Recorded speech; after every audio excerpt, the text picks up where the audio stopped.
The Call of Excalibur and the Crossing of the Trance. Previously, on Romance on the High Seas, Edith offered Alexander her faithful horse Fjord, not as a gesture of hospitality, but as an acknowledgement of lineage, a sign that this captain from Massalia was no passing visitor, but an ally bound to a mission that transcends any single generation.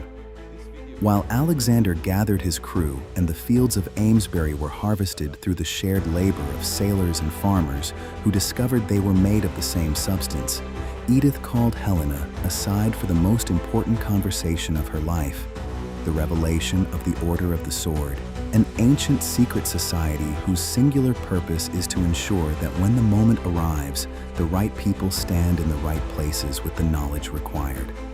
Lysimachos and Aristotle, Helena's and Alexander's fathers, were brothers by oath, and their union was not love finding love by chance, but a convergence orchestrated by bloodlines that had worked across generations to ensure the right keys would reach the right doors.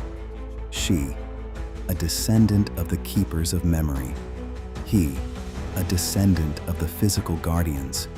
Together, the complete equation that a Brittany on the edge of collapse had been waiting for without knowing it was waiting at all. In this new episode, we will discover together how Amesbury will reveal its final secrets when Edith presents Nevum and Hale, an elder guardian of the lore of the great legend, and his apprentice, two beings who for decades have waited in silence for the arrival of the chosen ones, like sentinels before a door that opens only once per generation. The preparation for departure will transform into a 3-day ritual in which the entire land of Amesbury will offer itself, not out of obligation, but out of the privilege of participating in something that exceeds any individual life. Alexander will make a decision both strategic and spiritual, to depart with the Alethea alone, leaving the oasis of moonlight as a gift to Amesbury.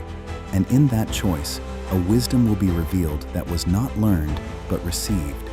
On the shore, ancestral instruments that should no longer exist will compose a symphony capable of dissolving the veils between worlds. And when Edith raises her voice and cries, "Excalibur," Alexander and Helena will be consumed by visions that are not dreams. They are memories of lives they never lived, yet carry in their blood. What comes next is not a journey across the ocean. It is a descent into the interior of something that has no name in any human tongue, and that, for that very reason, can only be crossed. The Summoning of the Chosen and the Guardians of Knowledge. There were two figures in the crowd whom Alexander had not seen before, or whom he had seen and failed to notice, because certain beings possess the gift of remaining invisible until the precise moment they need to be revealed. Dawn arrived in Amesbury carrying an urgency that did not come from the sun, but from something the sun merely illuminated, that specific quality of certain dawns that do not announce a new day, but the fulfillment of something that has been pending far too long. Alexander gathered the crew in the central square where the eternal bonfire burned with that constancy, which is, in itself, a form of testimony. This flame saw what you did not see and will continue long after you are gone. Sostrato stood to his right, Makeda and Amina to his left, and around them the circle of sailors formed, their faces reflecting that particular mixture of expectation and reverence that only emerges when a group perceives, collectively and without anyone having spoken it aloud, that what is about to happen cannot be undone. Alexander did not need to raise his voice. His presence alone sufficed, that natural authority of one who carries the weight of destiny on his shoulders without allowing the weight to bend him.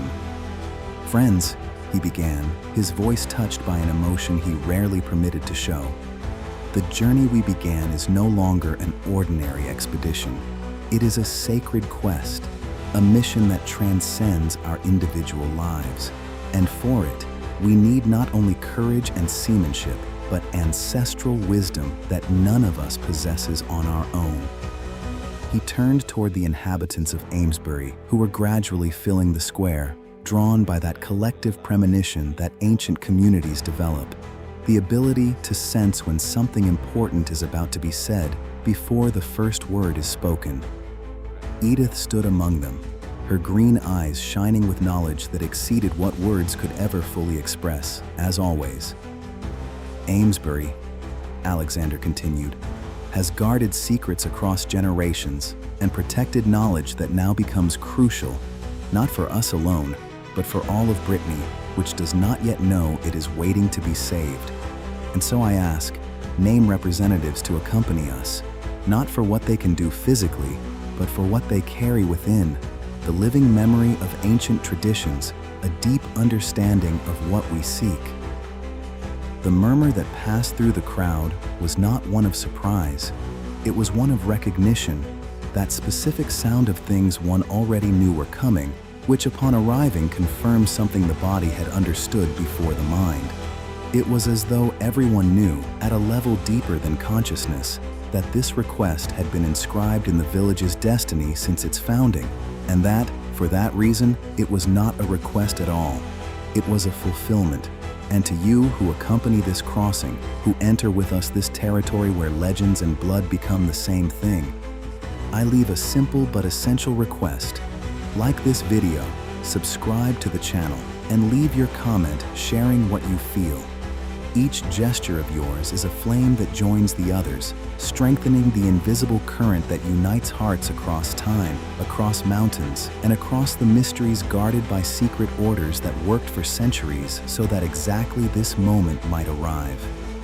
In doing so, you do not merely support this work, you become part of this sacred quest.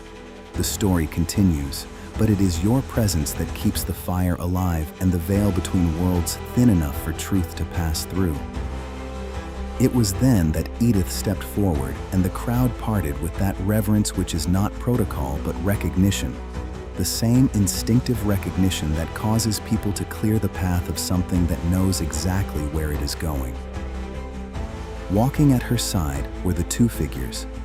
The first was an elder of average height, but of a presence that entirely exceeded the physical space his body occupied. Hair and beard, white as the perpetual snow of mountain peaks. Eyes of an indeterminate color that seemed to shift between gray, blue, and green depending on which part of them the light touched. Every line on his face was not a mark of time, but a record of wisdom, earned not in books, but in the patient observation of everything that most people look at without ever truly seeing. He wore a thick wool tunic embroidered with symbols that Alexander recognized with that shiver of recognition which precedes understanding. Swords interlaced with stars, circles within circles, spirals without beginning or end.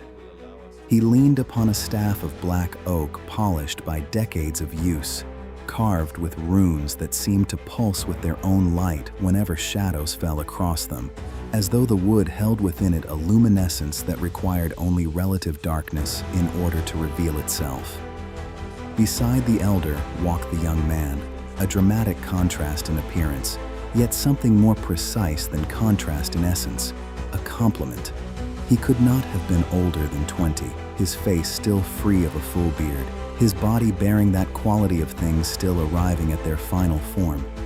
But his eyes, those eyes carried a depth that did not belong to youth, as though a soul of centuries inhabited a body of decades, as though he had access to memories that preceded his own birth by generations. When both stopped before Alexander, the absolute silence that fell over the square was not imposed, it emerged, as silence emerges before things that are sufficiently true to require no framing. Even the wind seemed to pause, waiting. Edith placed her hand on the elder's shoulder with the familiarity of decades of mutual knowing. I present to you Nevum, guardian of the knowledge of the great legend of the sword, a master who has devoted his entire life to preserving not merely stories, but truths about Excalibur. A name you have likely never heard spoken aloud, yet one you will recognize when the right moment comes. And this, she indicated the young man with the tenderness of introductions that present not merely a person, but a destiny, is Hale, the apprentice chosen to become the next guardian. For centuries, Amesbury has prepared sages such as these, always waiting, always ready, because we knew the day would come. That day, friends, is today. Helena felt her knees weaken with that specific fragility of moments in which the magnitude of what is happening arrives before the body has had time to prepare itself. Alexander held her arm. Both understood simultaneously with the completeness of revelations that require no elaboration. They were not pioneers venturing into the unknown. They were the final pieces of a puzzle assembled across millennia, and the puzzle had been waiting for them. Nevem and Hale, guardians of living memory. Nevem's voice was surprisingly powerful for someone of such fragile appearance, but the surprise lasted only the instant required to understand that this voice did not come from the body, it came from something else. Nevem stepped forward with the staff that was an extension of his own body, and when he spoke, his voice echoed not only through the ears but directly into the bones, as though it vibrated at a frequency that resonated with the most fundamental structure of those who heard him, not what they thought, but what they were. Alexander, descendant of Alexandros. Helena, daughter of Tiphys, granddaughter of Ptolemy. I do not know you through physical encounters, but I know you through preserved prophecies, through patterns recorded by guardians who came before me, through constellations that indicated your coming with the precision of navigational instruments that operate on the scale of generations rather than leagues. He paused with that quality of pauses that grant the words that follow the space they need to land completely. My name means sky in an ancient tongue, for a guardian must always look beyond the immediate, toward horizons not yet revealed but which already exist in potential. His eyes moved across the faces of Alexander and Helena with an intensity that was not intrusive, but inevitable, like gravity, which does not ask permission to exist. I have devoted 83 years, my entire conscious life since I was chosen at the age of 5 by the guardian before me, to studying not merely legends, but truths about Excalibur. The sword that is not only a blade, the weapon that is consciousness, the entity that chooses, judges, and transforms those worthy of touching it. Hale remained silent beside his master with that stillness of those who have learned that deep observation and action are the same thing in different phases, and that the phase of observation should rarely be cut short. His eyes read not only people, but the spaces between people, the air that circulated, the way light fell upon objects casting shadows that said different things than the light itself said. Alexander recognized that manner of observation with the recognition of those who practice it.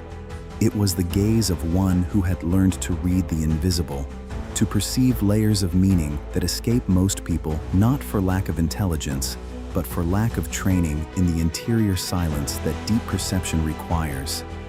Nevem continued.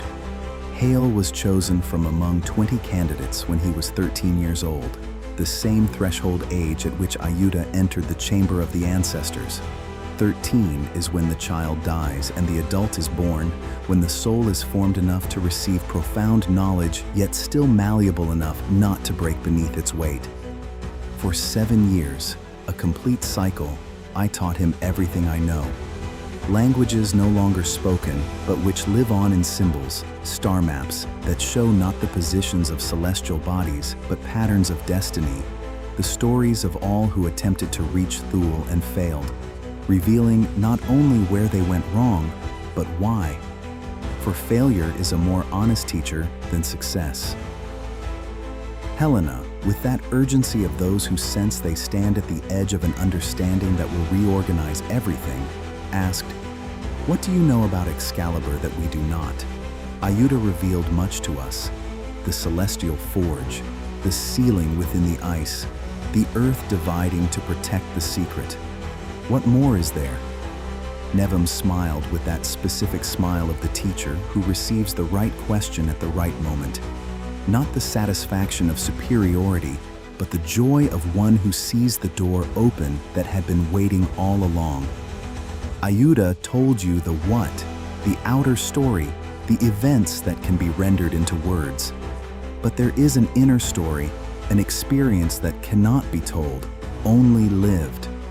Excalibur is not a passive object waiting in the ice like a jewel in a vault. It is a living entity, conscious in a manner that transcends life as we know it.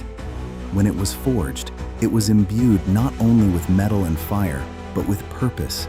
The purpose of teaching, of testing, of transforming those worthy of it. Every person who draws near is evaluated not by what they do, but by what they are. Not by past actions, but by present intentions and future potentials, those which have not yet materialized, but which already exist as seeds within the character of each individual. Sostrato, with that practicality which was his own form of love for the impossible, always attempting to render it manageable, asked the question the others were thinking but hesitating to voice. How do we prepare for such an evaluation? How do we ensure we will be judged worthy? Hale spoke for the first time, and his voice was surprisingly deep for so young a body, not the deliberate gravity of one attempting to appear mature, but the natural gravity of truth that has no need to pretend to be what it is. One cannot prepare to be worthy in the same way one cannot prepare to be authentic.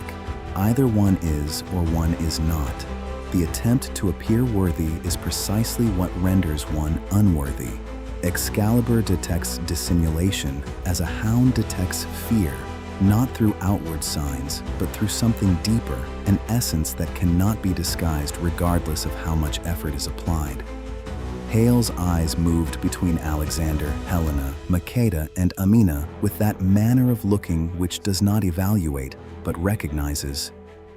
You did not come because you consciously chose to. You came because you were called. And an authentic calling cannot be counterfeited, because the one who calls knows the difference between those who arrive in answer and those who arrive in ambition. Nevam nodded with the specific approval of those who see an apprentice express with precision what took decades to learn in full. Our role in this journey is not to make you worthy, that you already are or are not, and only Excalibur will know for certain. Our role is to guide you through territory that does not obey the physical laws you know. Thule is not simply a distant island reachable by sailing in the right direction for long enough. It is a threshold place, existing simultaneously in the physical world and in a plane beyond the physical. Its portals open and close according to rhythms few understand, lunar phases, stellar alignments, and crucially, the states of consciousness of those who seek it. He touched the pack that Hale carried with the familiarity of one who knows each object within it as an extension of his own body. I carry maps, but not of coastlines or currents. They are maps of consciousness indicating the mental states required to cross the veils. I carry invocations, not spells, but keywords that resonate with specific frequencies, opening doors that remain closed to common speech. And I carry, above all else, 8 decades of experience recognizing signs, understanding the language that Excalibur speaks, a language not of words, but of symbols, dreams, and synchronicities that the rational mind dismisses as coincidence, and which are, in truth, the only idiom through which the sacred is able to communicate with the secular. When Alexander extended his hand, a simple gesture that was, at the same time, the most deliberate thing he had done in years, Nevam gripped it with a strength surprising in hands so ancient, sealing a pact that words alone could never express. But which blood, that specific blood, understood completely. The ritual of preparation. The land offering its fruits to the voyagers. The preparation did not last 3 days because there was much to be done. It lasted 3 days because certain processes cannot be rushed without profaning what is being prepared. All of Amesbury mobilized with that quality of mobilization that distinguishes obligation from privilege. there was not a single moment in which any inhabitant appeared to be doing what they had to do. Everyone was doing what they wanted to do. And in that distinction lay a difference that transformed each act into a sacred act. Fur garments were brought from storehouses, not ordinary pelts, but the hides of deer that lived in the forests near the mountains, animals that local tradition recognized as bearers of the blessing of the earth spirits. Skilled women worked with that concentration, which is, in itself, a form of prayer, sewing not merely leather, but weaving protective symbols into threads dyed with specific plants: heather for courage, mistletoe for protection against invisible harm, oak for a strength that does not break even beneath impossible weight. Each garment became not a piece of clothing, but spiritual armor against cold that would freeze not only the body, but the will to continue, and the will to continue, they would discover, was the only armor that truly mattered where they were going. Provisions were gathered with the reverence ordinarily reserved for reliquaries. Various meats were preserved not merely in common salt, but in salt drawn from sacred springs, where it was said the tears of ancient gods had crystallized, then smoked over specific woods, chosen not for the efficiency of the smoking, but for what each one transmitted: juniper for purification, pine for endurance, birch for renewal. Tiger nuts were harvested with particular care, sweet tubers that grew only in a specific corner of the village where the soil had been enriched by the ashes of sacred fires accumulated across generations, as though the memory of each ritual had literally become part of the earth. Potatoes were chosen one by one with an attention that was not obsession, but respect, because imperfection in food that would sustain sacred seekers would be an insult to the very purpose of the journey. And Amesbury had learned across generations that insults to the sacred have a way of returning at the hour and in the manner that causes the most trouble. Breads were baked in ovens, heated not with common firewood, but with peat drawn from bogs considered to be portals, places where water and earth mingled to create a substance that was not entirely either, a material threshold that echoed the spiritual thresholds the voyagers would cross. The dough was made from oats, wheat, and honey, 3 ingredients which Edith explained carried specific meaning. Oats from the previous season were the past, wheat harvested days before was the present, and honey produced by bees that would continue working through future seasons was the time yet to come. When the loaves emerged from the ovens, the aroma they exhaled was not merely of food, it was of time condensed, of cycles compressed into a form that could be held, broken, shared. Edith blessed each loaf individually with words in a tongue so ancient that even she did not fully understand the literal meaning of every syllable. But literal understanding was not necessary, because some words function not through the mind, but through a resonance that activates the soul directly before any thought has time to mediate the transmission. Jars of crystalline water were filled directly from the streams descending from the sacred mountains. Not just any water, but water that had passed through rocks near the chamber of the ancestors. Water which, according to Nevum, carried the memory of everything it had touched, including the decades of Ayuda's presence within the chamber. Each jar was sealed with beeswax from bees that had pollinated flowers growing specifically around the ancient stone circles, and Edith melted the wax over a candle flame with the care of one who knows that the means is part of the message.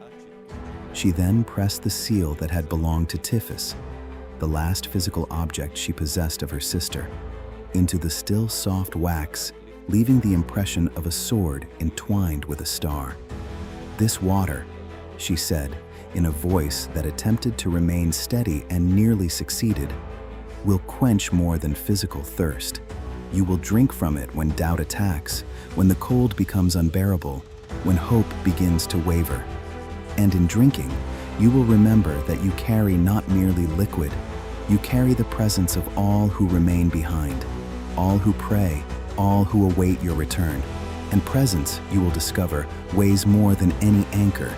Straw was gathered, no trivial task, for it required a specific variety that grew only in fields oriented north to south, equally exposed to both the rising and the setting sun, balanced between opposites. It would be used to insulate not only against cold, but against the moisture that in frozen climates penetrates the bones more deeply than ice itself. Moisture that rots wood, rusts metal, and demoralizes even the most courageous of men more thoroughly than any battle ever could.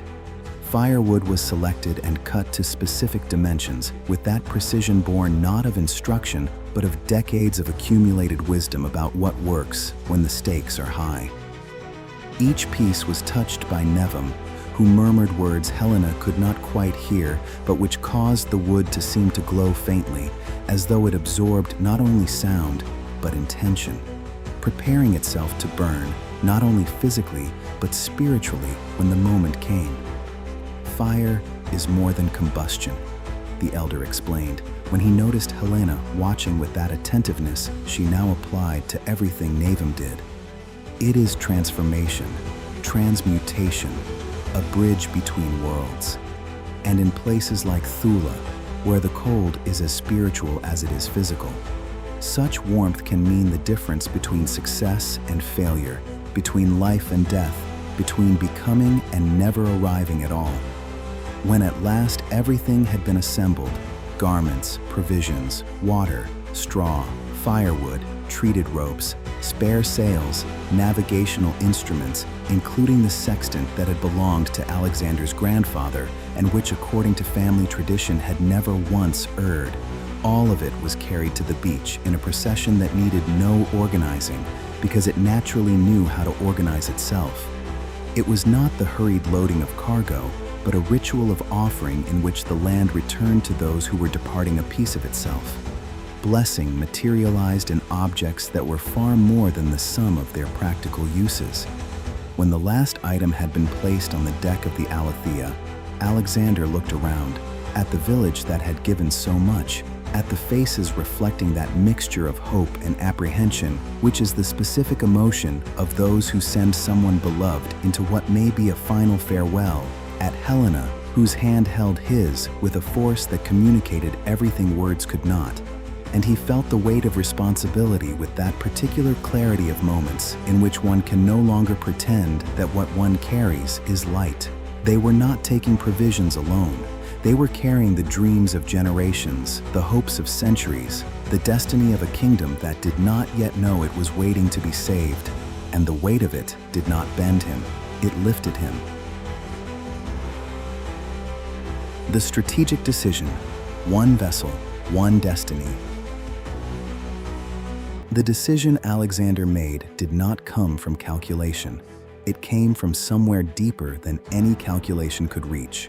And it was precisely for that reason that it was right. When the moment came to decide how many ships would depart, Alexander gathered his inner council in the cabin of the Aletheia, where maps covered the oak table with the specific density of instruments consulted so many times they begin to seem like extensions of the very mind that uses them.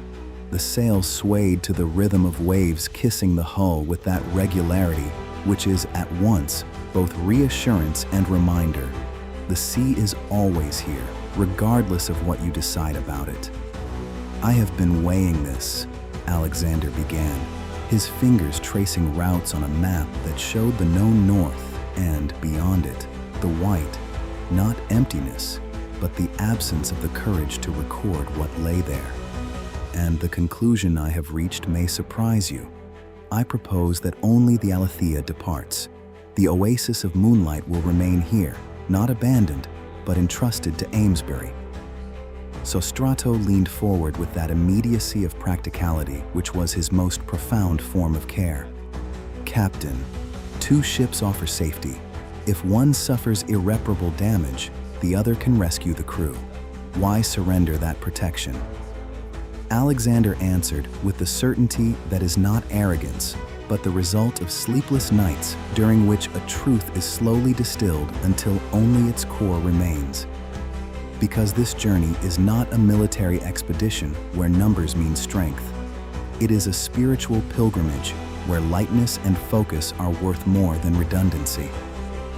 2 ships, Alexander continued, with the voice of one who is not persuading but describing what he sees, means a divided crew, scattered attention, potentially divergent purposes.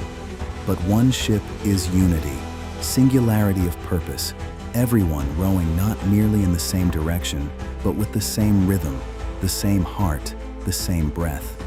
He turned to Makeda with the gaze of one who recognizes that certain truths need to be spoken directly to those with the greatest stake in them.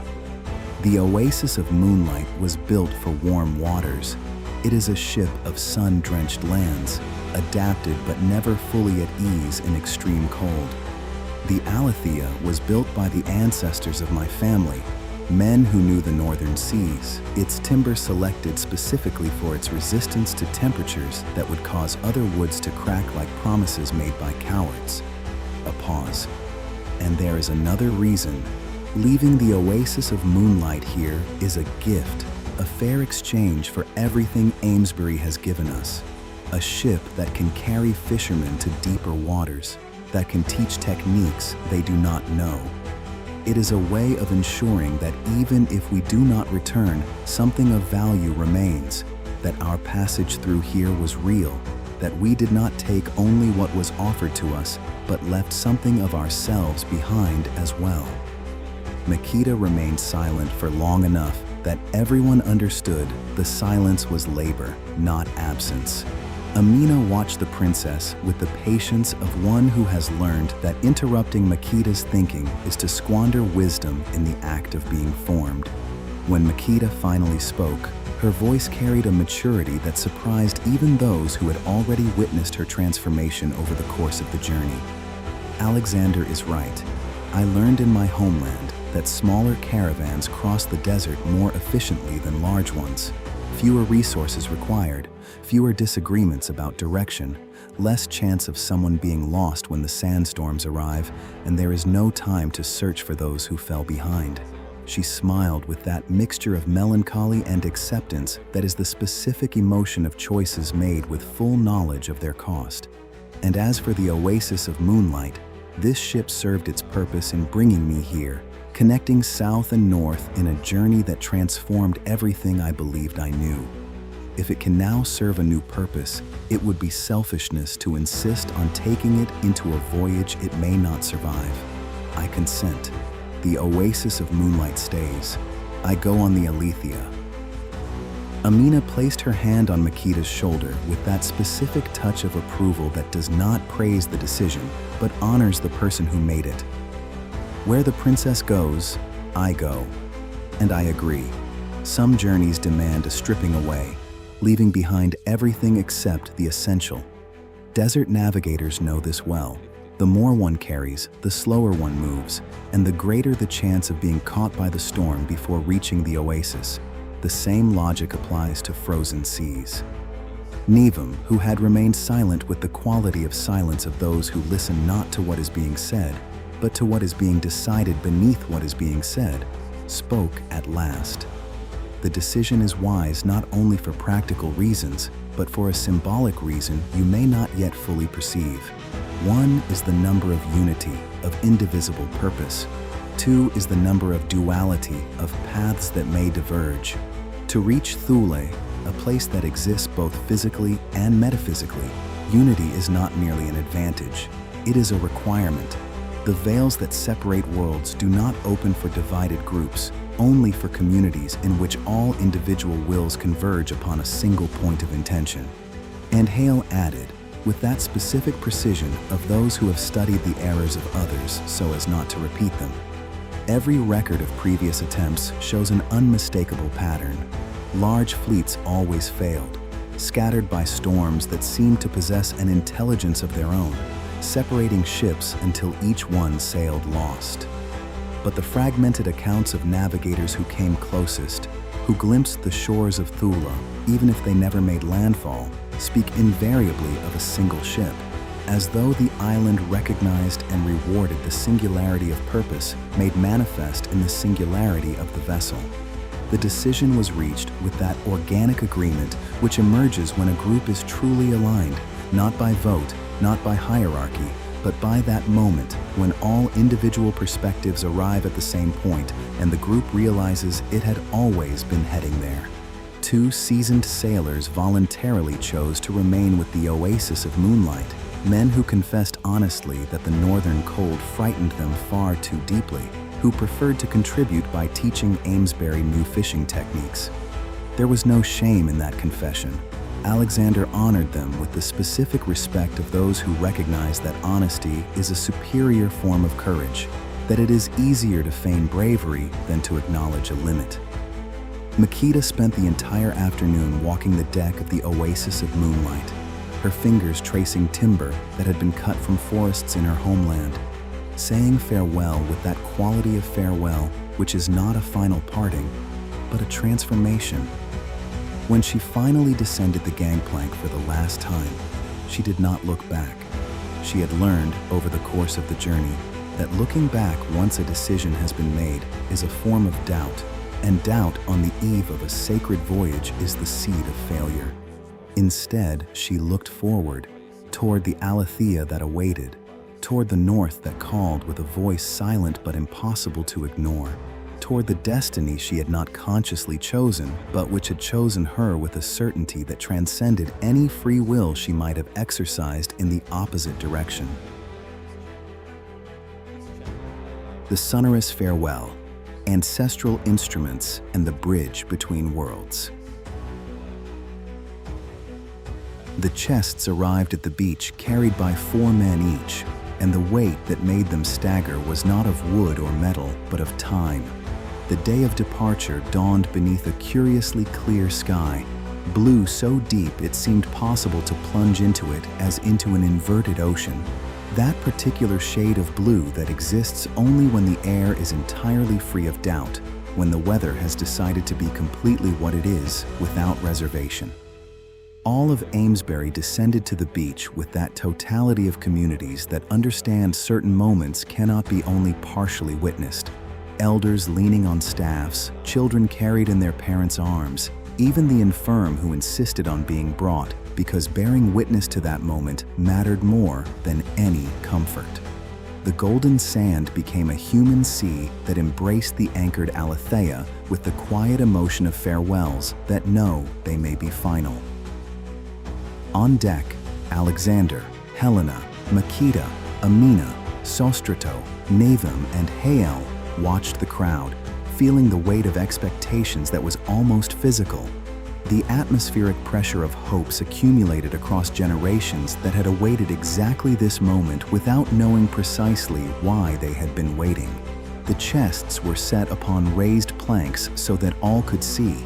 And when the lids were opened, the reverence that settled over the beach was the specific reverence of those who recognize objects carrying a history greater than any museum could contain. From the first chest emerged the bagpipe, an instrument of leather and wood that resembled a living creature in a state of suspension, awaiting the breath that would awaken it. An elderly man, nearly as ancient as Nevim, approached with hands that trembled not from weakness, but from an emotion the body could no longer contain entirely in the form of stillness.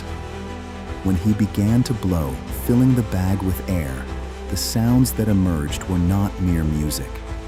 They were lamentation and celebration entwined with that impossibility only true art achieves, sadness and joy existing simultaneously in the same sonic space without canceling each other out, neither explaining the other, yet both being absolutely true at the same time.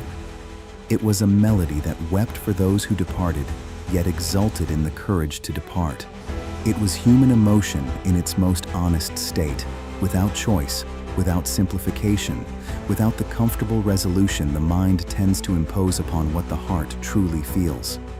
From the second chest came the Carnix, a long curved bronze trumpet ending in a boar's head with open mouth and eyes that seemed to follow whoever looked at them, not as an optical trick, but as though the metal had absorbed, across centuries of use, something of the consciousness of all who had once wielded it. An instrument of war, yes, but war in the original sense of the word, before it was reduced to conquest and destruction. war as the confrontation of everything that opposes the existence of something that must exist. A middle-aged warrior raised it skyward and blew.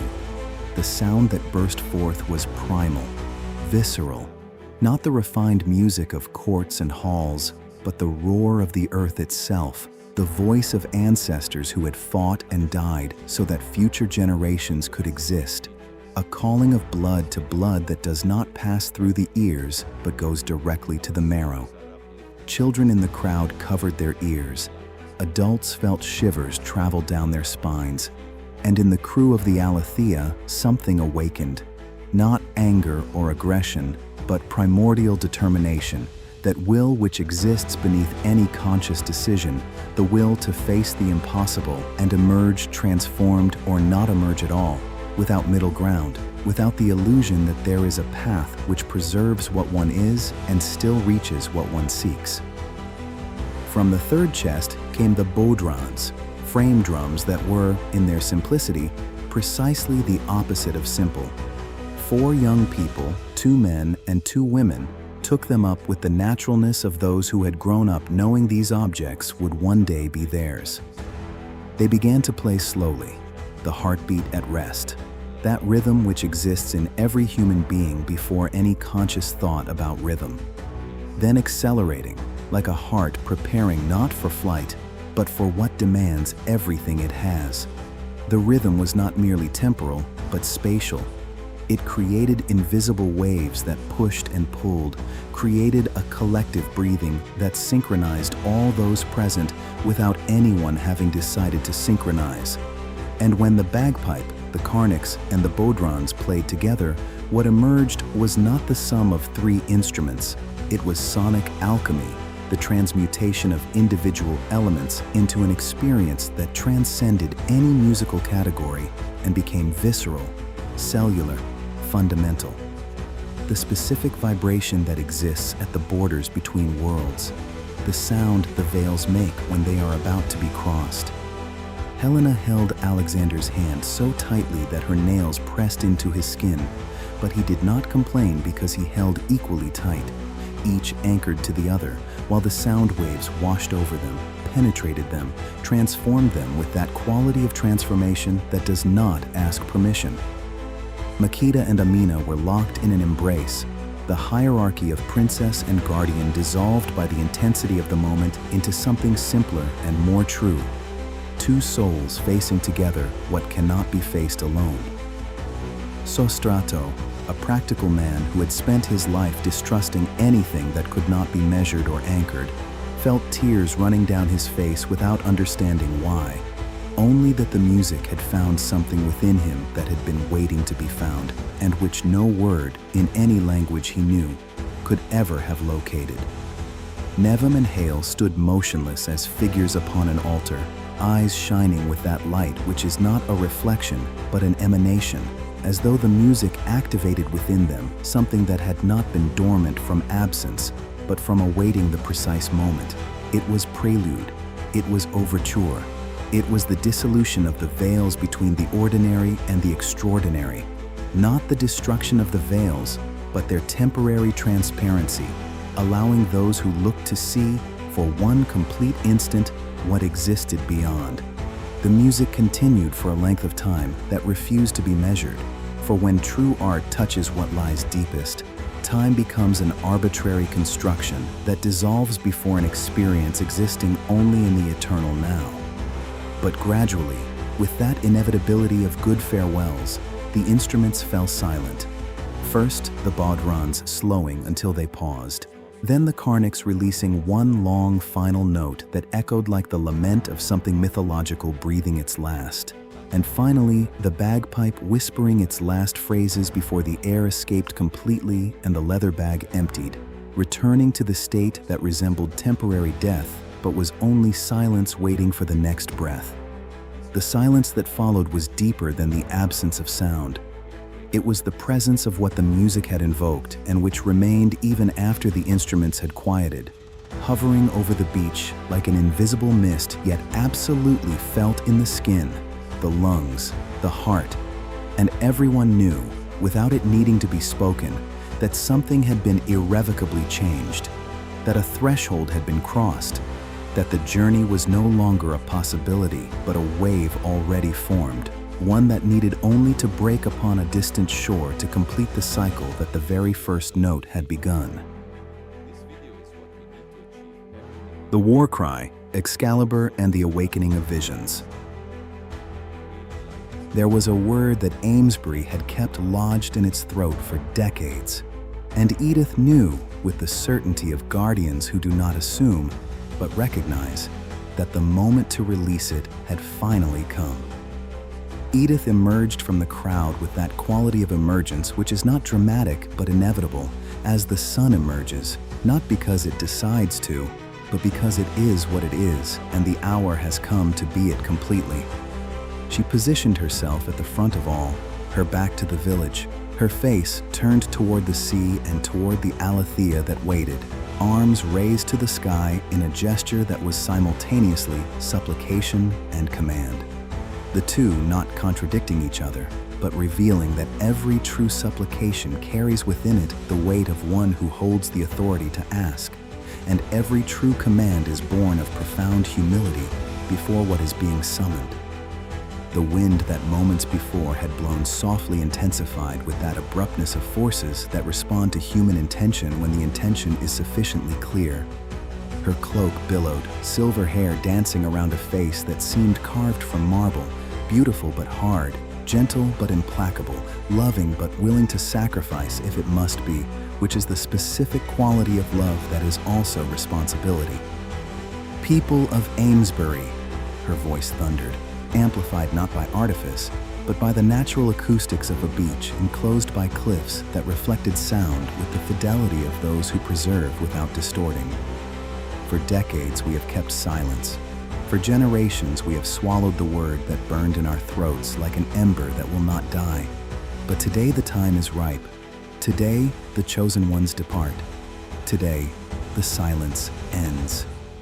She turned to the crowd with the eyes of one who memorizes, who engraves each face into memory to carry always. For she knew, with that knowing which is not chosen, that not all the faces she now saw would be seen again, and that this made each one more precious than any object any of them carried. Our ancestors knew a word of power, a sacred name that should not be spoken lightly, but which in crucial moments could invoke forces beyond mortal comprehension. A word that is more than a word. It is symbol. It is portal. It is a key that opens not physical locks, but spiritual thresholds. For generations we kept it bound in our throats, swallowed, suppressed, because to pronounce it without adequate purpose would be desecration. And the desecration of the sacred never goes unpunished, even when no one is watching, because the sacred does not require a witness to recognize when it has been dishonored. Her voice found that specific frequency of words that arrive before the mind has had time to prepare itself to receive them. But those who sail today carry more than adequate purpose.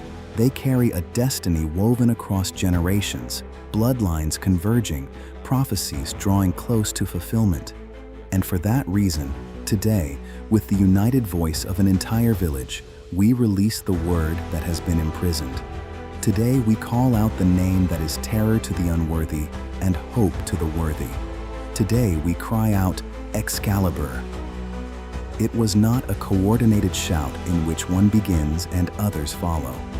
It was a simultaneous explosion, as though the syllables had been torn from hundreds of throats at once by a force that did not wait for permission. Excalibur! Reverberated across the beach, across the water, through the air and the earth and the stone and the flesh. It was not mere sound. It was a spiritual shockwave, a vibration existing at a frequency beyond the audible yet felt in the bones, in the viscera, in the depths of the soul where ordinary words never reach because the ordinary soul does not permit them to descend that far. The sand beneath the feet of those who cried out trembled faintly, not an earthquake, but a resonance, as though the earth itself responded to the name spoken aloud, recognized it, and approved. Birds perched on nearby cliffs burst into flight not from fear, but from the instinctive urgency of not remaining in the space where forces so profound were being activated. And on the deck of the Aletheia, what happened was what no one had been able to foresee, though Nevim would later say it was precisely what he had expected: the floodgate. Alexander and Helena stood embraced, prepared for an emotional farewell, yet still within the bounds of what ordinary human experience recognizes as human experience. But when the vibration of Excalibur struck them, not merely through the ears, but through every pore, every cell, every fragment of consciousness, each of them had accumulated across the entirety of the journey. Something locked within them both detonated with the silent violence of floodgates yielding beneath pressure that has built for too long. It was not a gradual opening. It was a sudden inundation of memories that were not theirs, yet in some way were, knowledge they had never learned yet, had always known at a level so deep that the conscious mind had never had access to it. The eyes of both widened simultaneously, pupils dilating until they nearly consumed the irises. And Nevim, who watched with the intensity of a scientist who has spent an entire lifetime awaiting this specific experiment, saw something that confirmed decades of faith. For a fraction of a second, the eyes of Alexander and Helena shone not with the reflection of external light, but with an internal luminescence, as though flames burned behind the globes of their eyes, not destroying, but revealing. Visions cascaded through the consciousness of both with that quality of an avalanche that does not wait for the terrain to be ready. It simply descends, immense and inevitable, and the only choice available is to pass through it or be destroyed by it. Alexander saw a snow-covered field beneath green auroras that danced with the awareness of things that have a message to deliver, and himself, not precisely himself, but an ancestor with the same face, the same bearing, the same way of occupying the space the world offers, standing, holding a sword that radiated a light that came neither from the sun nor the moon, but from the blade itself, a sacred cold that burned without destroying. He saw battles in which the sword was not wielded by the warrior, but guided him, each strike a teaching, each defense a revelation. The combat transformed into a dialogue between metal and flesh, between purpose and capacity. He saw unworthy men attempting to raise it and being repelled not by physical force, but by that subtle and absolute refusal of things that know what they are and will not allow themselves to become what they are not. Helena saw women of her lineage stretching back through time like a chain of mirrors reflecting mirrors, each one carrying a fragment of knowledge, each one preserving a portion of the song, each one planting a seed that would germinate in a future generation. She saw a young Tiphys being initiated. She saw Ptolemy failing, tears freezing in his beard, yet planting even within failure the determination that would germinate in her. She saw Excalibur not as an object, but as a consciousness, an intelligence that evaluates not by logic, but by resonance, that chooses not by what the candidate does, but by what the candidate is at a layer so essential that no mask has ever reached deep enough to cover it. And she saw this more terrifying than all else, more sacred than all else.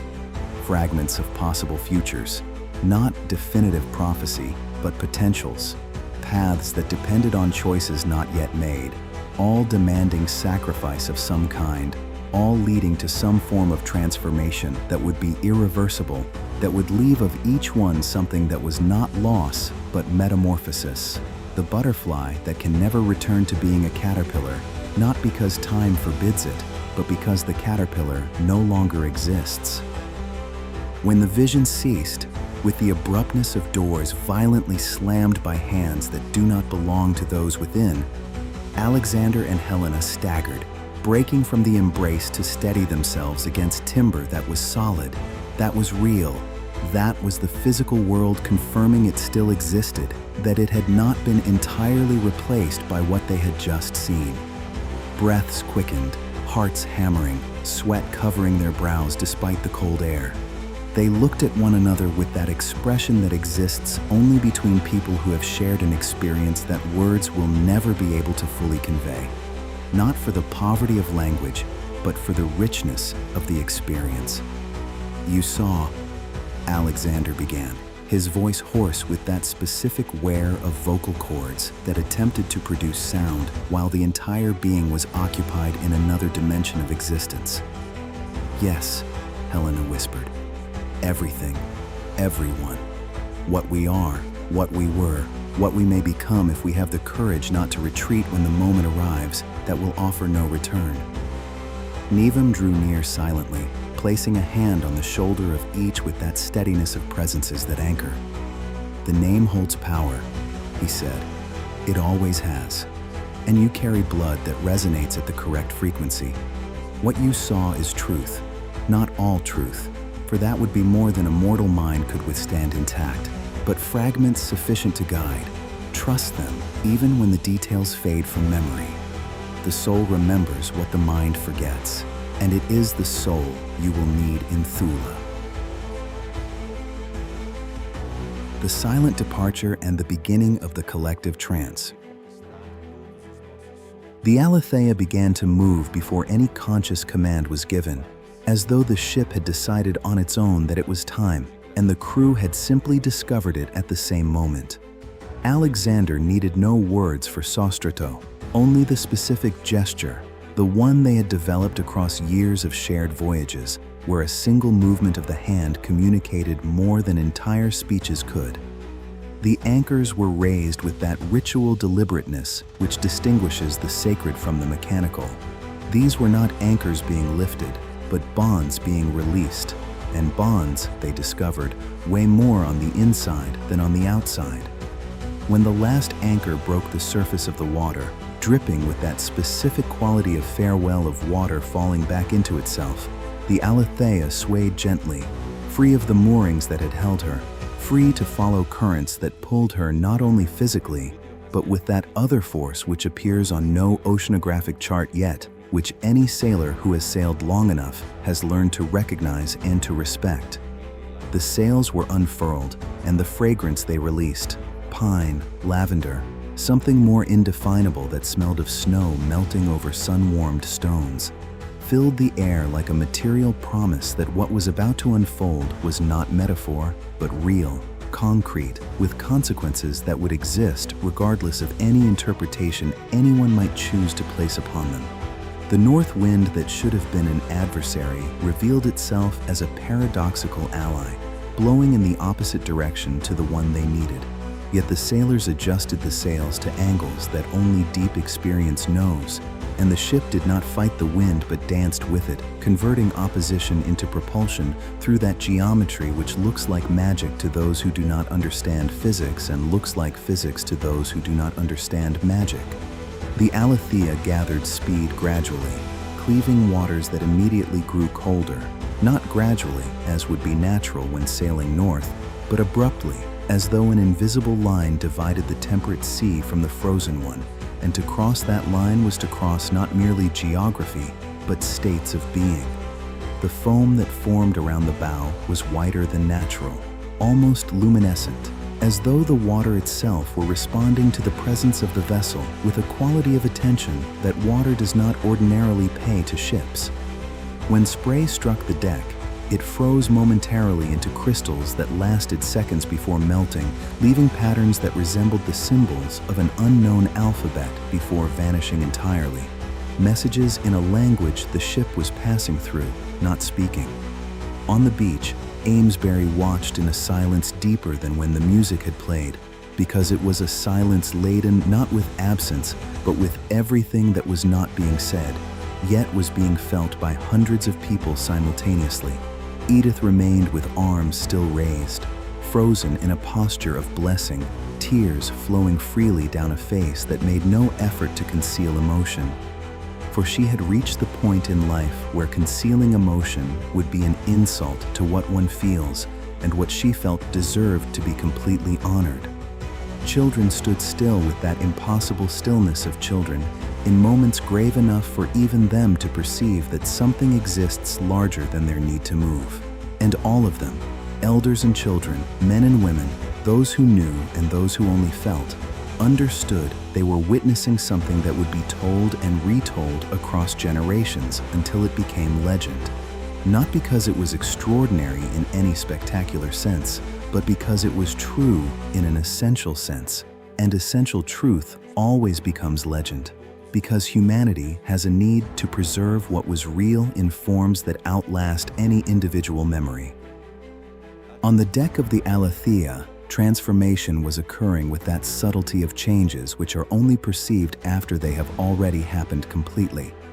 The conversations that would ordinarily fill the first hours of any voyage were entirely absent.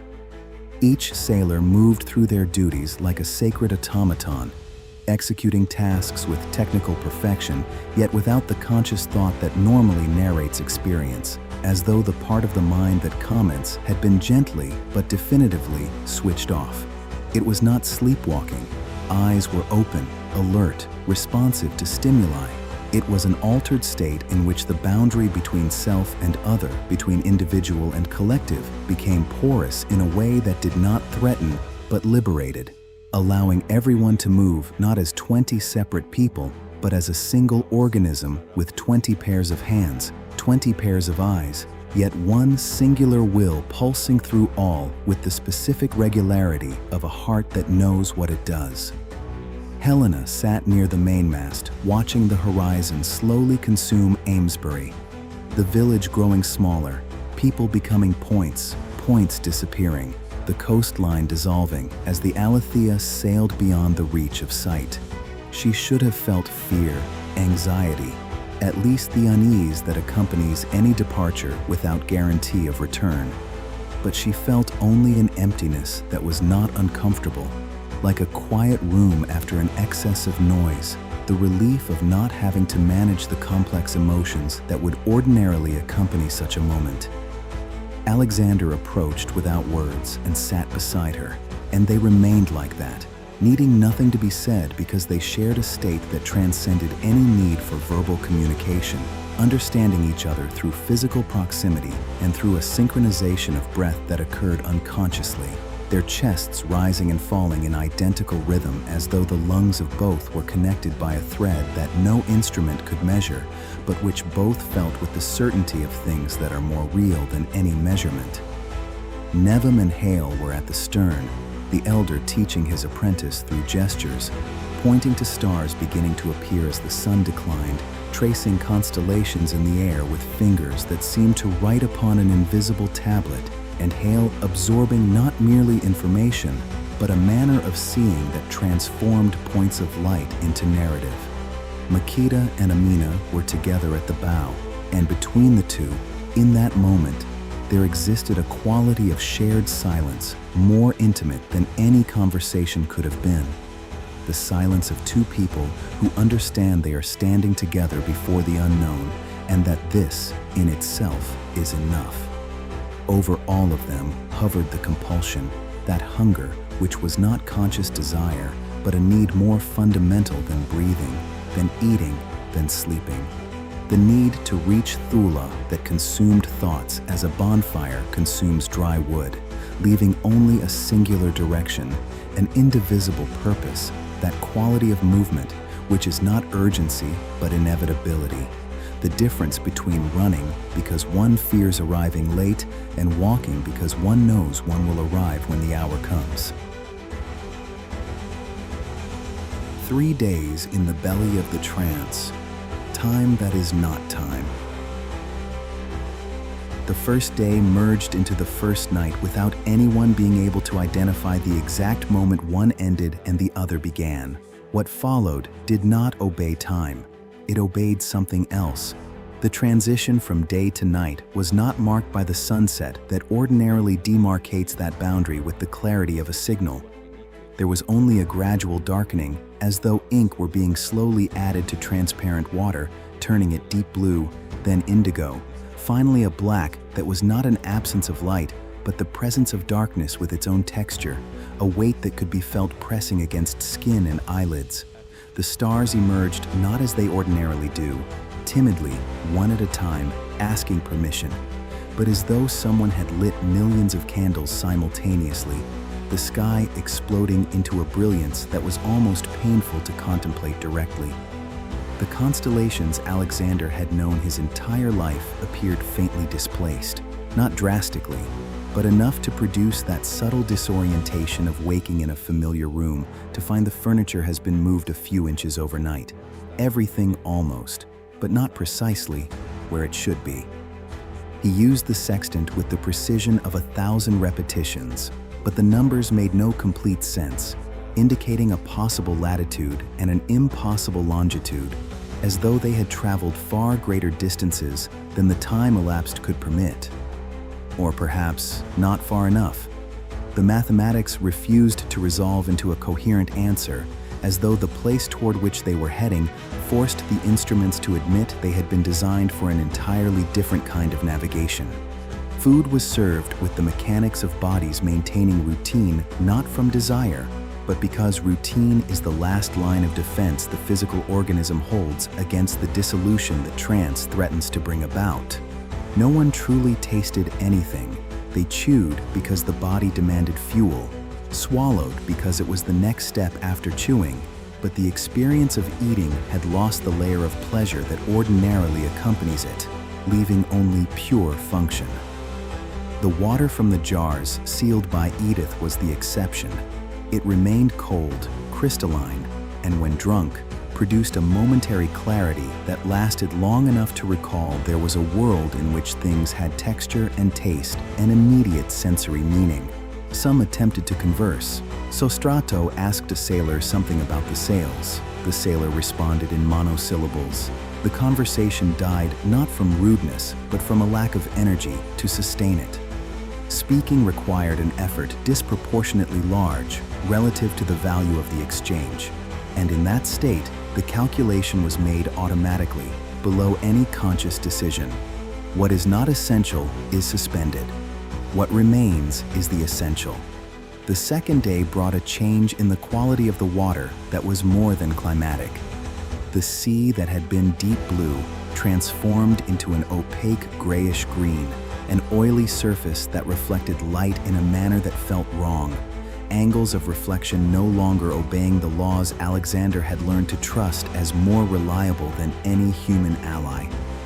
The air temperature dropped with the abruptness of a decision, not the gradualness of a natural weather change, as though they had passed through an invisible curtain separating not merely climate from climate, but world from world, the zone where ordinary physical laws begin to yield to other laws whose names no one had yet invented.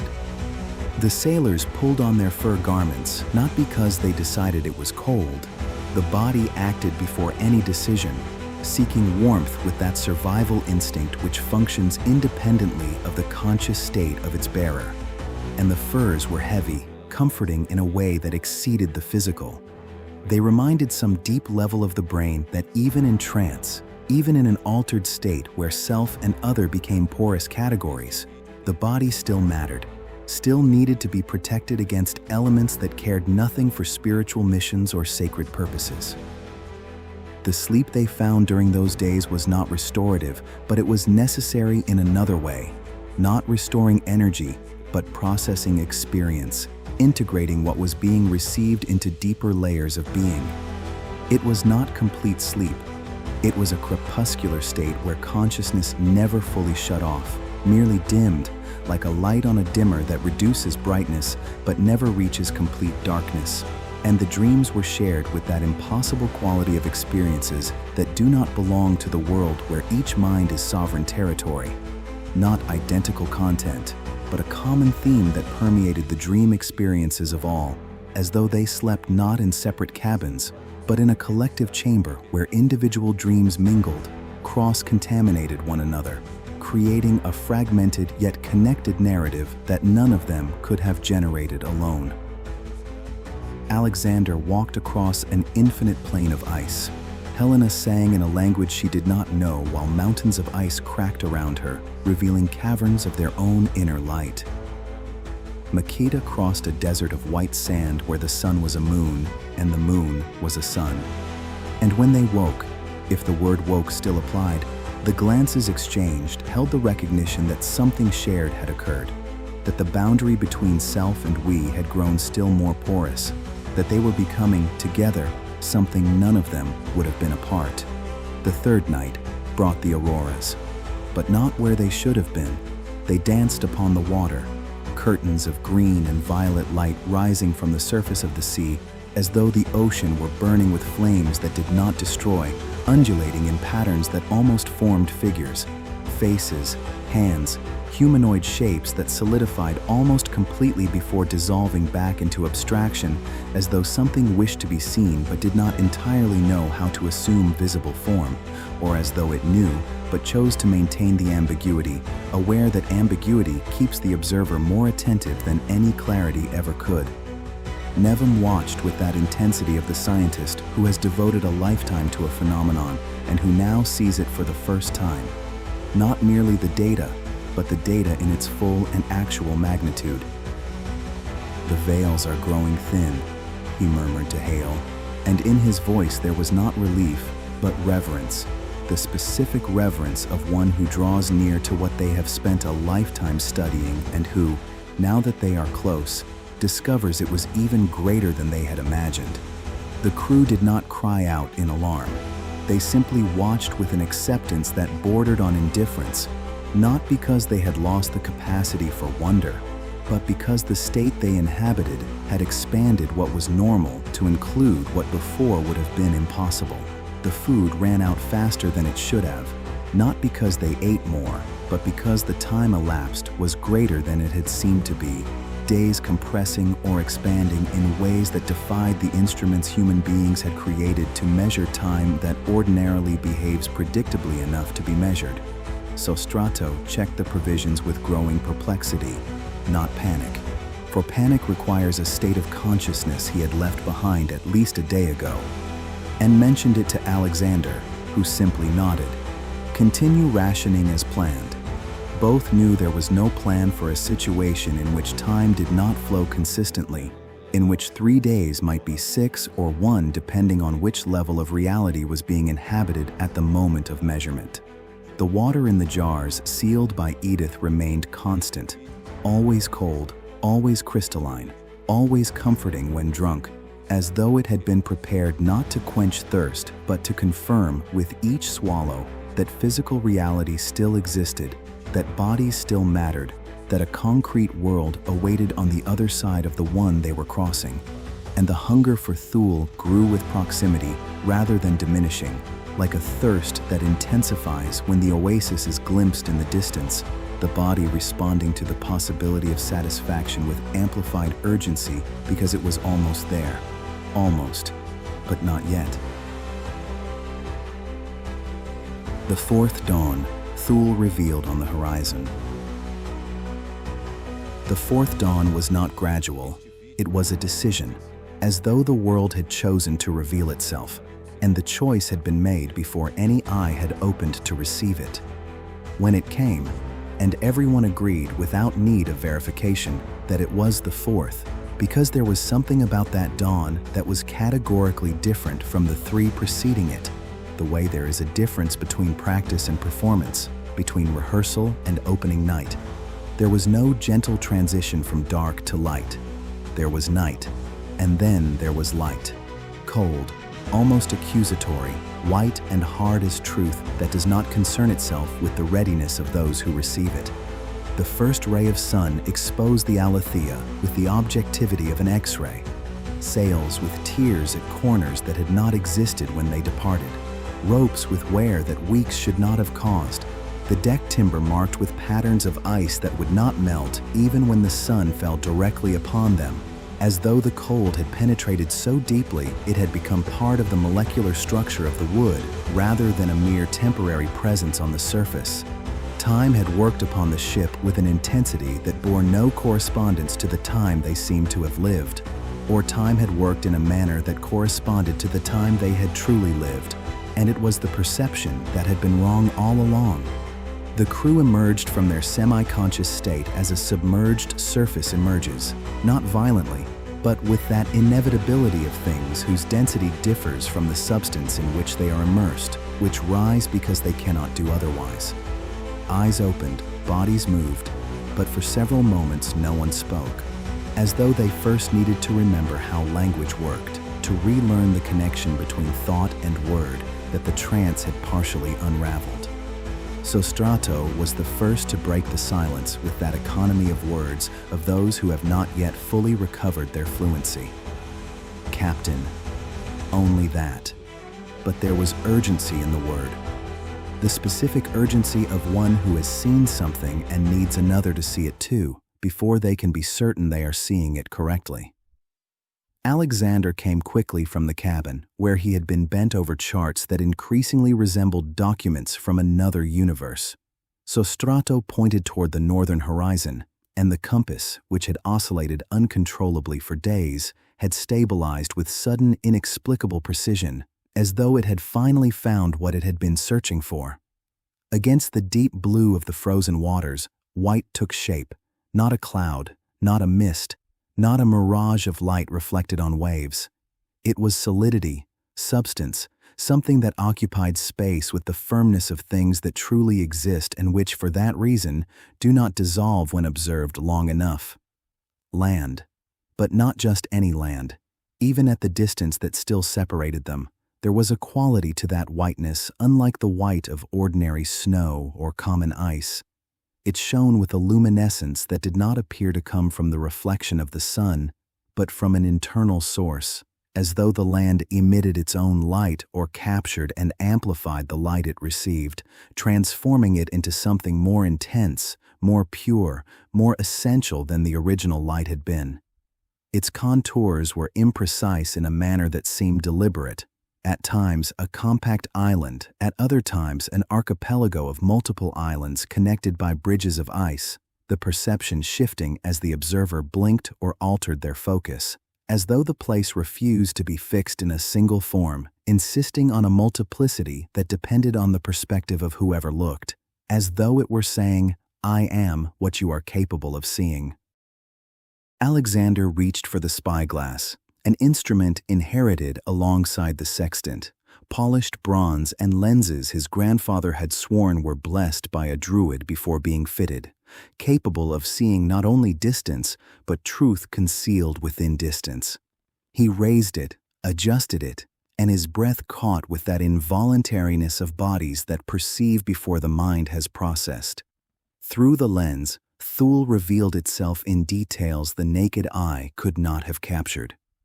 Cliffs that were not common rock but transparent crystal that should have melted beneath the sun, yet remained solid with the stubbornness of things that do not obey laws written without accounting for their existence. Beaches where the sand appeared silver or platinum, gleaming with a metallic yet soft luster, inviting despite its chemical impossibility. And above all else, silence.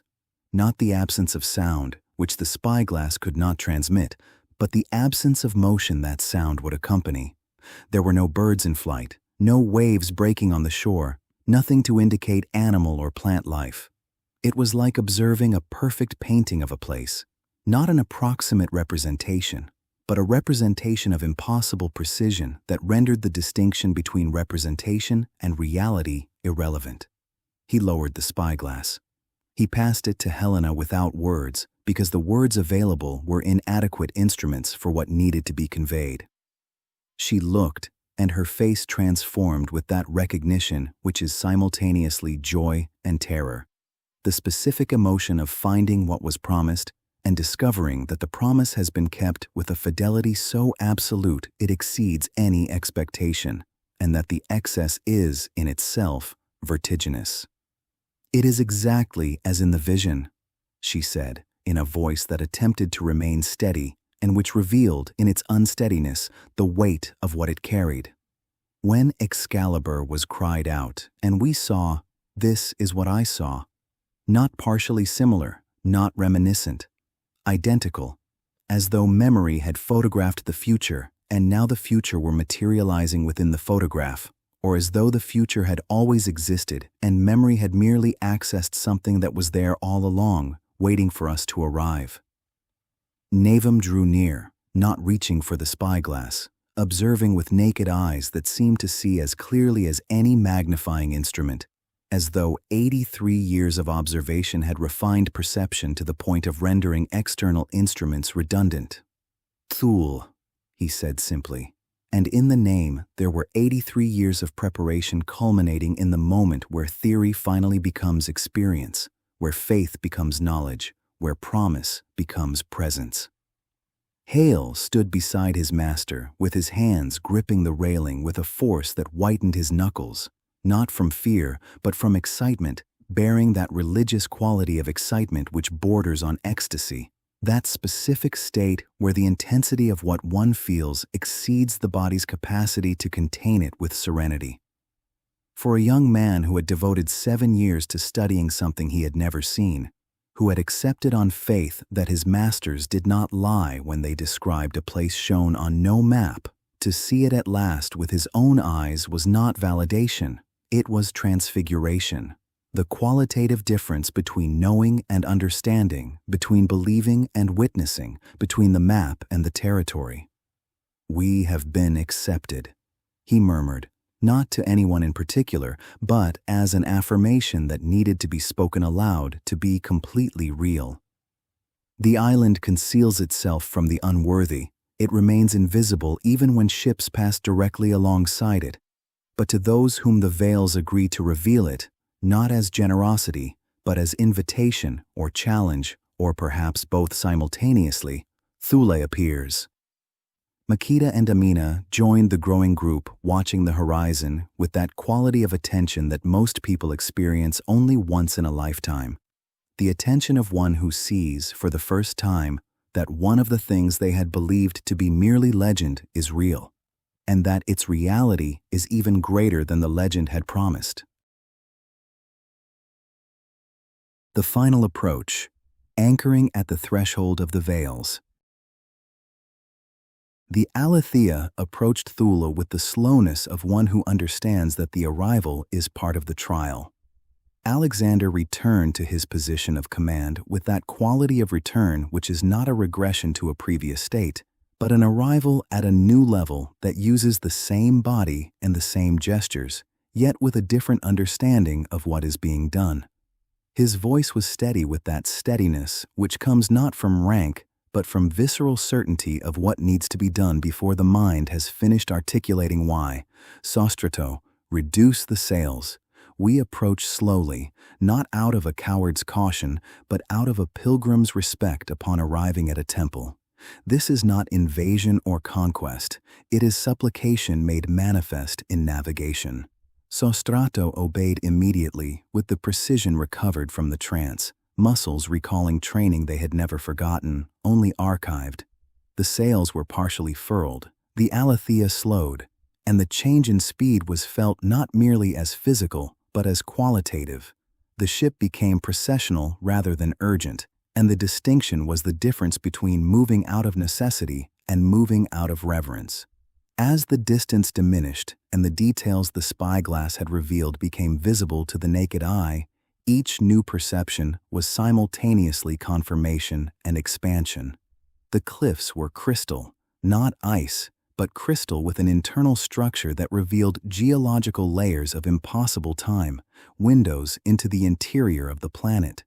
The beaches gleamed with that metallic yet soft luster that did not threaten but invited, like a surface that knows what it is and requires no external approval to continue being it. And over everything hovered a silence that was physical, palpable, as though the air were denser there, offering gentle resistance to the movement of the bodies that attempted to inhabit it, making each action slightly more difficult and, for that reason, more meaningful. The literal weight adding metaphorical gravity to every gesture. Here, banality is impossible. Every movement matters. Every breath is a choice. Finding a suitable anchorage proved to be an exercise not of technique, but of perception.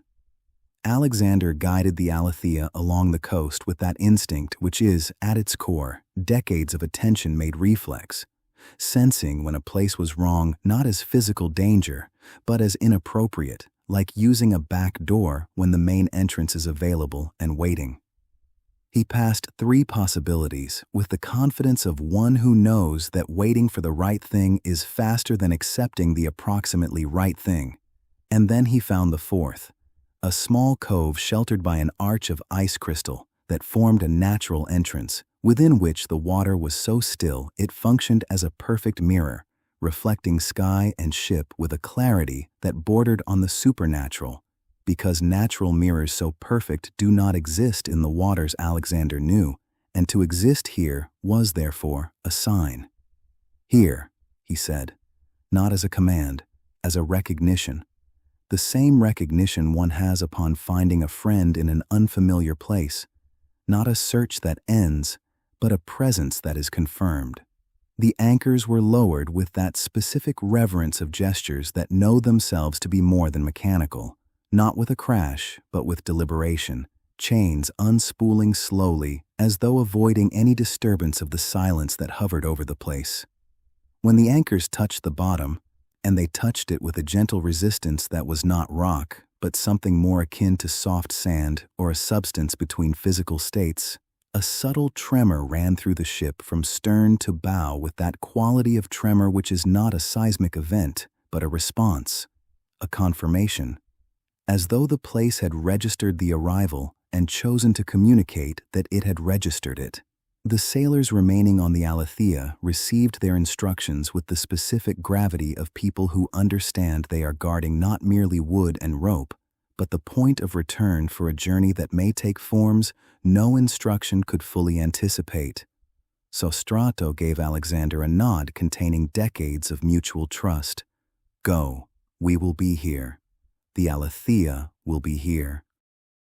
The boats were prepared with that deliberateness that distinguishes those who depart knowing the weight of what they do from those who depart on impulse. 6 would go. A number Nevim murmured held meaning in sacred numerology, imperfect perfection, potential balanced by limitation, enough to complete without being too many to be contained. Alexander, Helena, Nevim, Hale, Makeda, and Amina. When the boats were lowered, the wood touching the water produced a sound that echoed disproportionately loudly through the silence, as though the place amplified what arrived, treating every sound as information, as a signal to be evaluated. Everyone hesitated before stepping in with that honest hesitation, which is not cowardice, but recognition. Once they entered the boats, once they rowed toward the silver shore, they would cross a threshold that could not be uncrossed. And crossing thresholds that cannot be uncrossed is the only way to reach places that are worth reaching. Helena was the first to step into the boat, not because she was the most courageous, but because she had arrived at the point in the journey where courage had ceased to be necessary, replaced by something more consistent, the certainty that she was exactly where she needed to be, doing exactly what she needed to do, with exactly the people she needed to be with. Alexander followed, then Nevim assisted by Hale, then Makeda and Amina, princess and guardian inseparable until here, and inseparable beyond. The oars were taken up, and they began to row with that rhythm that had not been agreed upon but emerged naturally, as all true things emerge, from within outward, without need of instruction. The water beneath the boats was so clear they could see the bottom, not sand or rock, but a smooth white surface that might have been ice or marble or an entirely unknown substance, impossible to determine without descending into depths that seemed simultaneously shallow and infinite depending on which part of the eyes one used to look. And as they rowed, with the shore drawing closer in that deliberate slowness of places that wish to be reached, yet need to evaluate who is reaching them before receiving them fully, the feeling grew, not fear, not exactly, but reverence, that specific emotion existing at the precise boundary between what humanity knows and what exists beyond what humanity knows. The state that emerges when one understands they are about to touch something that has not been touched before, that will never again be touched in the same way, and that the touch will transform not only what is found, but who one is. The bow of the boat touched the silver sand with a whisper that echoed like a cry.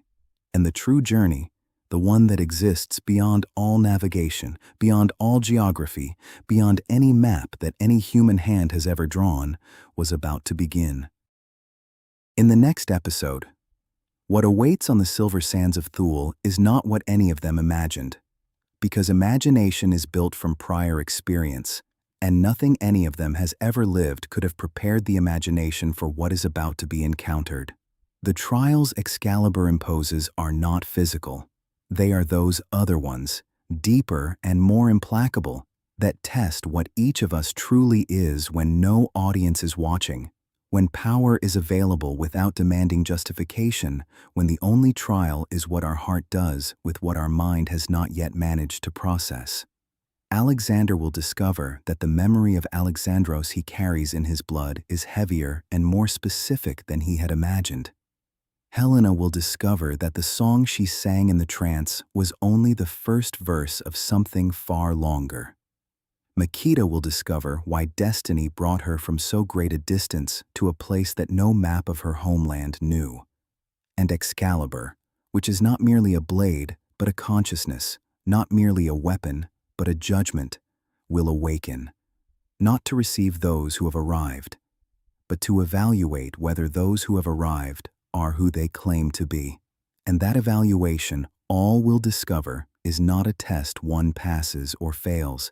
It is a mirror that shows what was always there, and from which there is no way to avert one's gaze.